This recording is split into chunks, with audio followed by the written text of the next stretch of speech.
Hi friends, நான் உங்க anime freak வந்துட்டேன். நாம இப்போ எவனுக்கும் அடங்காத நெக்ரோமேன்சர் எபிசோட் 54 பார்க்கலாம். இதுக்கு முன்னாடி உள்ள எபிசோடெல்லாம் நீங்க பார்க்கலன்னா டிஸ்கிரிப்ஷன்ல லிங்க் கொடுக்குறேன், மறக்காம போய் பார்த்துங்க. சரி வாங்க நம்ம இந்த எபிசோடுக்குள்ள போலாம். அதுக்கு முன்னாடி போன எபிசோட் கடைசியில அந்த டெவில் கார்டு என்னமோ பெரியவன், அவனை அழிக்கவே முடியாது, ஆஹா ஓஹோன்னு ஓவர் பில்டப்பா இருந்துச்சு. ஆனா நம்ம ஹீரோ சங்கு அவனை அசால்ட்டா போட்டு தெளியிருப்பாரு. அதோட போன எபிசோடு முடிஞ்சிருக்கும். வாங்க நாம இந்த எபிசோட்ல என்ன நடக்குதுன்னு பார்க்கலாம். இந்த எபிசோட் ஸ்டார்டிங்ல அந்த டெவில் கார்டு குட்டி சாத்தானே நம்ம ஹீரோ சங்கு போட்டு தந்ததுக்கு அப்புறம் நம்ம ஹீரோ கோட்டைக்கு மேல உட்காந்துட்டு ஹாயா காஃபி குடிச்சிட்டு அந்த உலகத்தை பார்த்தா அங்க இருக்க மக்கள் எல்லாம் ரொம்ப சந்தோஷமா இருக்காங்க, நிம்மதியா இருக்காங்க, அந்த உலகமே அமைதியா இருக்கு. நம்ம ஹீரோ இதெல்லாம் பார்த்துட்டு அந்த டெவில் கார்டு இல்லாதனால இந்த உலகமே ரொம்ப வித்தியாசமா இருக்கு, எல்லாமே அமைதியா இருக்கு, எல்லாருமே சந்தோஷமா இருக்கிறாங்க. அந்த டெவில் கார்டுனாலதான் இவ்வளவு சம்பவம் நடந்திருக்கா. சரி இப்போ நம்மளோட ரிவார்ட்ஸ் எல்லாம் பார்ப்போம் அப்படின்னு சொல்லிட்டு நம்ம ஹீரோ சங்கு அயர்ன் மேன் டோனி ஸ்டாக் மாதிரி மல்டிபிள் ஸ்கிரீனை ஓப்பன் பண்ணி நம்ம ஹீரோ எல்லாத்தையுமே பார்த்துட்டு இருக்கும்போது நம்ம ஹீரோட அந்த கடவுள் சக்தி டிவைன் பவர் இப்போ ஹையர் லெவலில் போயிடுச்சு.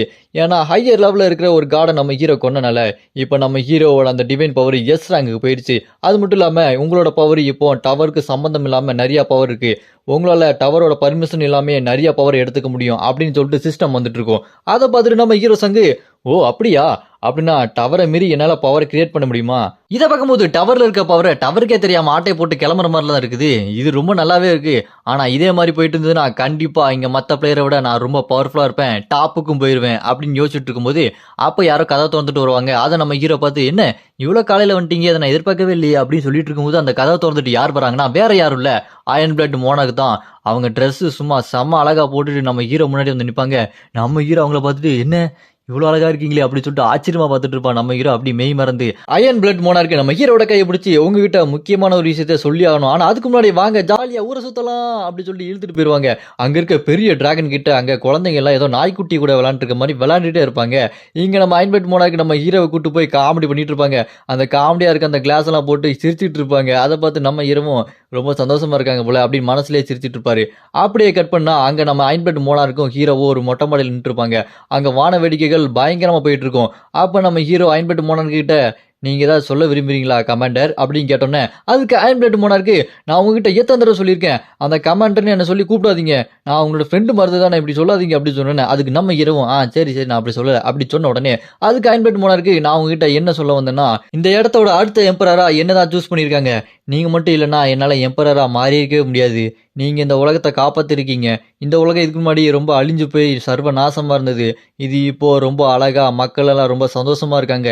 இதுக்கு கண்டிப்பா உங்களுக்கு நன்றி சொல்லி ஆகணும். நீங்க பேசாம என் கூடயே இருந்துருங்க, நம்ம 2 பேர் ஒன்னாவே இருப்போம், நம்ம எதிர்காலம் ரொம்ப நல்லா இருக்கும். நான் இப்ப என்ன சொல்ல வரேன்னா ஐ ஐ ஐ அப்படி சொல்ல வரும்போதே டக்குன்னு ஒரு மாதிரி கிளிச் ஆகிட்டே இருக்கும். ஸ்பெஷல் டாஸ்க் இதோட முடிஞ்சிருச்சு, கம்ப்ளீட் பண்ணிட்டீங்க அப்படின்னு ஸ்கிரீன் பார்க்கும். அப்படியே கேட் பண்ண நம்ம ஹீரோ பிரசன்ட்ல அந்த டவருக்குள்ள இருக்கிற அயன் பிளட் மோனார்க் வீட்டுக்கு வந்துருவான். அங்க முன்னாடி அயன் பிளட் மோனார்க் நின்று இருப்பாங்க. ஸ்கிரீன் பாக்கி இதுக்கான ரிவார்டு உங்களோட இன்வென்ட்ரிக்கு வந்துடும் அப்படி சொல்லிட்டு இருக்கும்போது அயன் பிளட் மோனார்க் நம்ம ஹீரோ பார்த்து உங்களை நான் ரொம்ப மிஸ் பண்ண வந்துட்டீங்களா, உங்களுக்காக தான் காத்துட்டு இருந்தேன், நீங்க அங்க போய் செம்மையான சம்பவம்லாம் பண்ணிட்டீங்க, நீங்க என்ன ஒரு அரசியாவே மாத்திட்டீங்க, அங்க நான் ரொம்ப சந்தோஷமா இருந்தேன். ஆனா என்னதான் இருந்தாலுமே என்னோட இந்த பிரசன்ட் வாழ்க்கை மாற போறது இல்லையே அப்படி சொன்னோன்னே அதுக்கு நம்ம ஹீரோ நீங்க அப்படி சொல்லாதீங்க, கண்டிப்பா நான் மாத்துவேன். கொஞ்ச நாளைக்கு முன்னாடி அந்த வெள்ளக்கோ கட்மின் என்ன சொன்னாங்கன்னா நீ இந்த டவருக்கு டாப்புக்கு போனா இந்த மூங்கில் தோட்டம் மூலிகை வாசம் இது எல்லாத்தையுமே நிஜ வாழ்க்கையிலே நான் சந்தோஷமா வாழலாம் அப்படி சொல்லுவாங்க. அப்படின்னா கண்டிப்பா நான் அந்த டவரோட டாப்புக்கு போய் உங்களோட உலகத்தை அழகாக்கி அந்த உலகத்துல உங்களை கண்டிப்பா வாழ வைப்பேன் அப்படின்னு நம்ம ஹீரோ சொன்னோன்னே அதை கேட்டு எங்க அயன் பிளட் மோனார்க்கு அப்படியா நீ எனக்கு நம்பிக்கையை திருப்பி திருப்பி கொடுத்துக்கிட்டே இருக்க, ஆனா இது வரைக்கும் அந்த டவரோட டாப்புக்கு யாருமே போனதில்லை, ஆனா ஒன்ன மாதிரி நான் இது வரைக்கும் யாரையும் பார்த்ததில்லை, அப்படின்னா உன்னோட ஃபியூச்சர்ல கண்டிப்பா நான் இருப்பேன், உன்னை பார்த்துக்கிட்டே இருப்பேன் அப்படின்னு சொல்லும்போது இதுக்கு முன்னாடி இந்த பாஸ்ட் அயன் பிளட் மோனார்க்கோட அந்த கெட்டப்ல இருப்பாங்க. பாக்குறதுக்கு ஏதோ காதல் ஜோடி மாதிரி ரொம்ப ரொமான்ஸ் அப்படி அள்ளும். அங்க கட் பண்ண நம்ம ஹீரோ ரெஸ்ட் எடுக்கிற ரூமுக்கு வந்துருவான். அங்க டேம் ஜெனு நம்ம ஹீரோ கிட்ட டே நீ ரொம்ப பவர் ஆயிட்டடா, அந்த டெவில் கார்டே கொண்டுல, உன்னோட டிவைன் பவர் இப்போ வெறித்தனமா அப்கிரேட் ஆயிருக்கு, இந்த மாதிரி நான் யாருக்குமே பார்த்ததில்ல தெரியுமா, நான் டவர்ல ஹண்ட் பண்ணும்போது கூட இந்த அளவுக்கு பவரா இல்ல, நீ என்னையே மிஞ்சிட்ட, இதுக்கப்புறம் நான் அட்வைஸ் பண்றதுக்கு ஒண்ணுமே இல்லப்போ, சே நீலாம் வேற லெவலுப்பா அப்படின்னு சொல்லிட்டு டேம் ஜெனு சொல்லிட்டு இருக்கும்போது அதை கேட்டு நம்ம ஹீரோ அப்படியா சரி நம்ம பேச்சை குறைச்சிக்கிட்டு வீச்ச ஆரம்பிக்கலாமா, இப்ப டவருக்குள்ள போய் சம்பவத்தை போடுவோமா அப்படின்னு சொல்லிட்டு நம்ம ஹீரோ டவருக்குள்ள போறதுக்கு அடுத்த ஃப்ளோர் என்னன்னு பார்த்தா 22வது ஃப்ளோர். அந்த டஞ்சனுக்குள்ள நம்ம ஹீரோ போகும்போது என்ன ஆகுது அப்ப ஸ்கிரீன் பாக்கி இந்த 22வது ஃப்ளோர்ல கம்பேர் பண்ணும்போது நம்ம ஹீரோட பவர் இந்த 22வது ஃப்ளோர் பவரோட ரொம்ப அதிகமா இருக்கான். அதனால இந்த டவர் என்ன பண்ணுது 22 23 24 25 இந்த 4 ஃப்ளோரை ஒன்னாக்கி ஒரே ஃப்ளோரா கொண்டு வந்துருது. அதை பார்த்து நம்ம ஹீரோ என்னடா இது, நான் இதை விட பவரா இருக்கன்றனால இந்த டவரே 4 ஃப்ளோரையும் ஒண்ணா மெர்ஜ் பண்ணிடுச்சா அப்படின்னு சொல்லிட்டு நம்ம ஹீரோ ஷாக்காகி பார்த்துட்டு இருக்கும்போது இந்த 4 ஃப்ளோர் ஒன்னாகி இப்போ டீமன் ரியாலம். இந்த டீமன் ரியாலம்ல டீமன்ஸ் ஃபர்ஸ்ட் லார்டுன்னு சொல்லிட்டு எல்லாத்துக்குமே கிங் மாதிரி ஒருத்தர் இருப்பான். அவனை தான் நம்ம ஹீரோ கொள்ளணும், அதுதான் நம்ம ஹீரோக்கு குவெஸ்ட். அங்க கேட் பண்ணா இன்னொரு இடத்துல நிறைய டீமன்ஸ் ஒரு வயசானவரை துரத்திட்டே போவாங்க. அந்த துரத்திட்டு போற டீமன்ஸ் எல்லாம் அந்த வயசானவரை பார்த்துட்டு, டேய் கழட்டு போயில எவ்வளவு தூரம்டா ஓடிக்கிட்டே இருக்க போற, எங்கேயாச்சும் தடுக்கி விழுந்து நாங்க கொள்றதுக்கு முன்னாடி செத்து போயிட போறடா அப்படின்னு அட்டாக் பண்ண போகும்போது அப்ப அந்த வயசானவர் கையை முறுக்கிட்டு ஓங்கி ஒரு குத்து விடுவார் பாருங்க. அந்த டீமன்ஸ் எல்லாம் அவனுங்களாம் அடி வாங்கிட்டு தூரமா போய் விழுந்துருவானுங்க. அப்ப அங்க இருக்க ஒரு டீமனு இந்த வயசானவர் ஓங்கி ஒரு குத்து விடுவான். அந்த குத்தை வாங்கிட்டு அப்படி தூரமா போய் நிப்பாரு.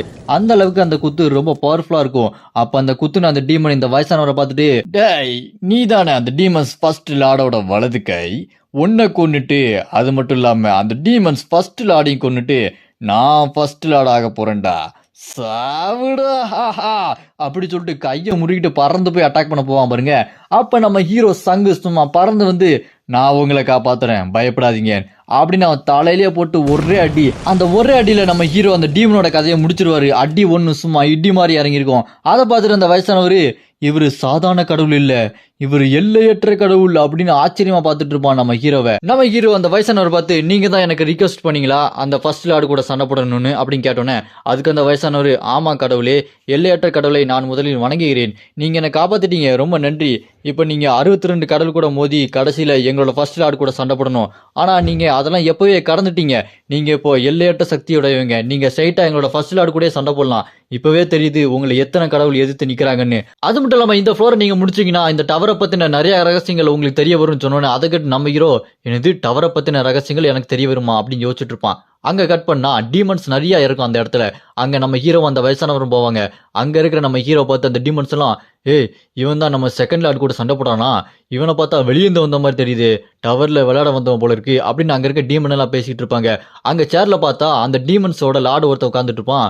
அவன் அங்க இருக்கவங்க பார்த்துட்டு, டே எல்லாரும் அமைதியா இருங்கடா, எவனோ ஒருத்தன் புதுசா வந்திருக்கான்ல அப்படி சொல்லும் போது நம்ம ஹீரோங்க பக்கத்துல வயசானவர்கிட்ட கேட்டிருப்பான், ஆமா அங்க சேர்ல ஒருத்தன் டீமன் உட்காந்துட்டு இருக்கானே அவன் யாரு அப்படின்னு கேட்டோன்னே அதுக்கு வயசானவர், அவர் தாங்க இந்த டீமன் செகண்ட் லார்டு அப்படி சொன்னோன்னே நம்ம ஹீரோவும், என்னது செகண்ட் லார்டா, அப்ப நான் ஃபர்ஸ்ட் லார்டு இல்லையா, ஃபர்ஸ்ட் லார்டு எங்க இருக்காங்க அப்படின்னு கேட்டுட்டு இருக்கும்போது அங்க சுத்தி இருந்த ஒரு டீமன்ல ஒரு டீமன் அப்படி எகிரி குதிச்சு, செகண்ட் லார்டு இவனை நான் பாத்துக்கிறேன், நீங்க ஏன்ட்ட விட்டுருங்க, இவனை நானே கொள்றேன் அப்படின்னு ஒரு டீமன் இறங்கி நம்ம ஹீரோ பார்த்து கத்திட்டு இருப்பான். டேய் நீனும் ஒரு கடவுளோட தூது வந்தான், நானும் கடவுளோட தூது வந்தான், ஆனா எங்க எல்லாரோட கையிலயும் நீ அடிபட்டு சாக போறடா அப்படி சொன்னேன். அது கேட்டு ஹீரோ, என்னது உங்க எல்லாரோட கையிலையா, அப்படின்னா ஒன்னு சண்டைக்கு வரலையா, சிங்கிள்ஸ் வருவீங்கன்னு நினைச்சேன், மொத்தமா வந்து அட்டாக் பண்ண போறீங்களா அப்படின்னு கேட்டோன்னே அதை கேட்டு அந்த டீமனும், டேய் எங்க வெறித்தனமான கடவுளுக்கு சிங்கிளா வந்து சண்டை போட்டா பிடிக்காதுடா, நாங்க பண்ணிங்க மாதிரி கூட்டமா வந்தா சண்டை போடுவோம், நீ சாக போறடா, இப்ப பாரு நான் ஒரு மேஜிக் யூஸ் பண்றேன் அப்படின்னு அவன் பிளாக் மேஜிக்கை பயங்கரமா யூஸ் பண்ணி பெரிய செஸ்ல மேஜிக் சர்க்கிள் மாதிரி கொண்டு வந்துட்டு இருப்பான். அதை பார்த்து நம்ம ஹீரோ இது டீமன் கார்டோட பவர் மாதிரி இருக்கேன்னு பார்த்துட்டு இருப்பான். அப்ப அந்த வயசானவர் நம்ம ஹீரோ கிட்ட, இங்க பாருங்க கடவுளே, நான் உங்களுக்கு ஒரு டெக்னிக் சொல்லி கொடுத்தேன், அதை ஞாபகத்துல வச்சுக்கோங்க அப்படின்னு சொல்லிட்டு இருப்பான்.